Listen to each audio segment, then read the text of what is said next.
پاک سرزمین پارٹی کے سربراہ مصطفیٰ کمال نے کراچی میں پریس کانفرنس کرتے ہوئے کہا، خالد مقبول صدیقی متحدہ بانی کی ہدایت پر 2000 میں بھارت گئے۔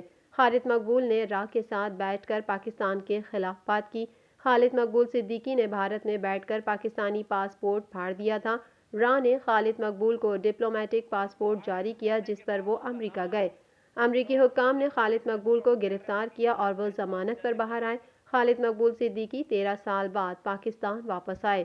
خالد مقبول صدیقی بھائی وہ ہیں جو سن 2000 میں انڈیا گئے الطاف حسین کی انسٹرکشنز پر، اور وہاں پہ رو کے ساتھ بیٹھ کر وہاں انڈیا میں وہاں کی میڈیا کے سامنے انہوں نے پاکستان کے خلاف بات کی اور اپنا پاسپورٹ، پاکستانی پاسپورٹ پھاڑ دیا۔